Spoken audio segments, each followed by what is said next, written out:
A paz do Senhor, povo de Deus, ouvintes do programa Família Debaixo da Graça, minha saudação em Cristo a toda a liderança deste programa, que é um veículo, um canal de bênção para as famílias. Sinto-me honrado, agraciado pelo Deus das famílias, de poder ter a honra de ministrar a palavra de Deus mais uma vez neste programa. Nesta feita, eu quero convidá-los a ler um texto sagrado comigo em Gênesis 3, versículos de número 22, 23 e 24. Onde quer que você esteja agora, dirigindo o seu carro, no trabalho, em casa, com o rádio ligado, seja abençoado com a palavra de Deus. Na tradução que eu estou em mãos, o texto bíblico diz assim: Então disse o Senhor Deus, eis que o homem é como um de nós, sabendo o bem e o mal. Ora, pois, para que não estenda a sua mão, e tome também da árvore da vida, e coma, e viva eternamente.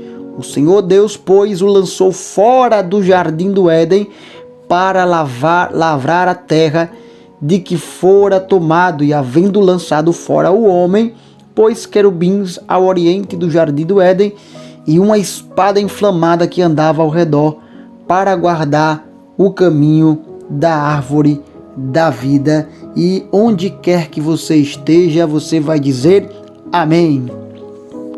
Eu quero falar com vocês hoje sobre a família fora do Éden. Este tema por si só já traz um pressuposto.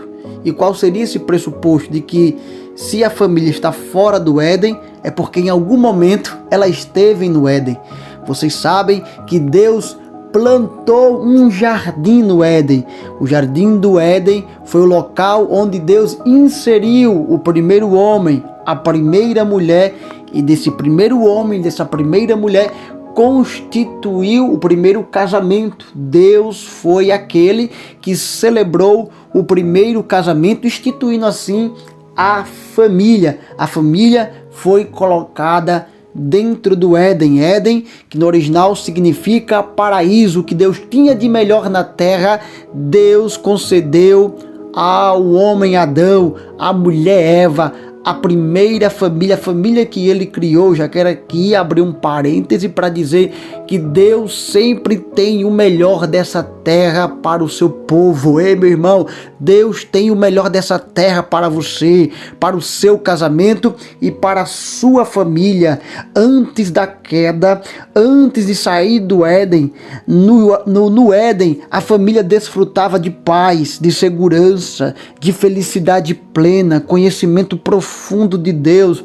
A família estava dentro do projeto de Deus e assim sendo, vivia as promessas de Deus, estava sendo sustentado pelo Deus Todo-Poderoso. O Deus Criador mandava o mantimento, havia o cuidado de Deus. No Éden não havia doenças, não havia distúrbios, não havia cerimônia fúnebre, não havia morte, não havia aflições, havia provisão de Deus e ainda de quebra havia a presença de Deus, que nas viradas da tarde Deus passeava no jardim, e isto era um momento de comunhão de Deus com a primeira família. Mas quando nós estamos no capítulo 3, nós estamos vendo a maior tragédia da humanidade, pois o homem começa a romantizar com o pecado, começa a simpatizar com o engano, com o erro, e então consuma-se a entrada do pecado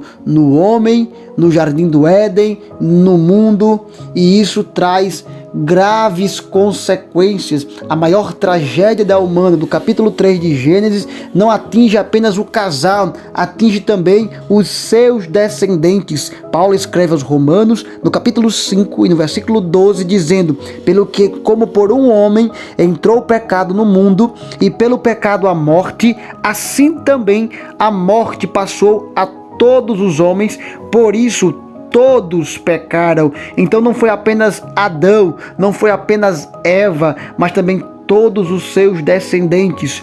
todas as famílias foram alcançadas pelo DNA do pecado, pelas consequências severas do pecado. O pecado mudou toda a história e o fluxo da humanidade. E agora, aquela família que estava no Éden é lançada fora do Éden. E a família que está fora do Éden é uma família que agora está em desarmonia, está em conflitos, está em crise. Esta família perde a autoridade sobre a própria criação. Eles conhecem o medo, entram-se as práticas sexuais abomináveis, porque agora Lameque está se deleitando nos prazeres sexuais, inclusive dando brecha para a bigamia, e posteriormente veio a poligamia, e depois veio outras distorções do padrão de Deus para o casamento, que veio a homossexualidade, por aí vai. Entra uma série de problemas fora do Éden, entre as doenças, entre os distúrbios, entre as deformações, as maldições da terra. E o trabalho nunca foi maldição, porque no Éden já havia o trabalho. O que vem depois do Éden, fora do Éden, é apenas a fadiga, o cansaço, a dor, a labuta, o suor. Vem as invenções humanas e, por fim, a morte.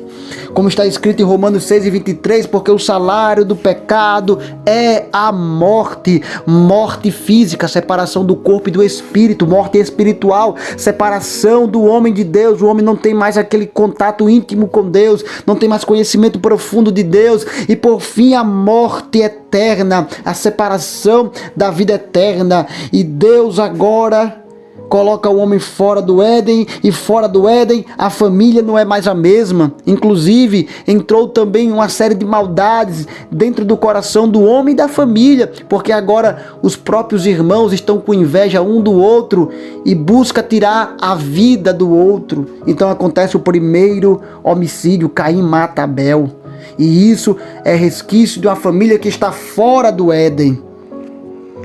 Fora do Éden, a família está fora do projeto de Deus. Mas eu quero dizer nessa manhã que a expulsão do jardim do Éden não foi uma condenação de Deus, apesar das sequelas do pecado, das consequências malignas que surgiram das consequências do pecado. Mas a expulsão do jardim do Éden não era uma condenação de Deus, mas era um escape, era um livramento de Deus. Deus estava trazendo livramento ao tirar a família do Éden. Em Gênesis 3:22, que foi o texto que nós lemos no início, mostra que o propósito pelo qual Deus tira o homem do Éden, para que ele não coma do fruto da árvore da vida e viva eternamente. E esse é o propósito de Deus, de que o homem e a mulher, a primeira família, não viva eternamente como pecadores. Deus não queria pecadores eternos.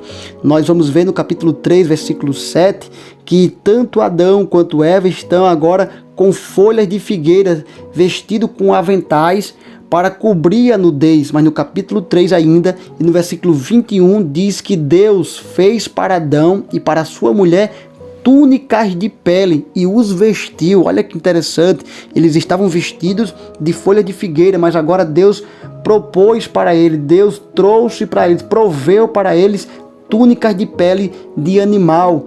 E para que houvesse essa pele de animal, houve sacrifício. Lá em Hebreus capítulo 9, versículo 22, diz que sem derramamento de sangue não há perdão, não há remissão, não há justificação. Então Deus já estava apontando para o grande sacrifício de Jesus, em que o Cordeiro de Deus seria sendo imaculado, seria morto para trazer remissão de pecado e restauração para as famílias. Eu quero encerrar essa mensagem dizendo que se a sua família hoje está fora do Éden, saiba que em Jesus, o Cordeiro de Deus, a família é restaurada. Deus tem restauração para a sua família, para o seu casamento, para os seus filhos. E essa restauração está no Cordeiro de Deus, no Filho de Deus, em Cristo Jesus.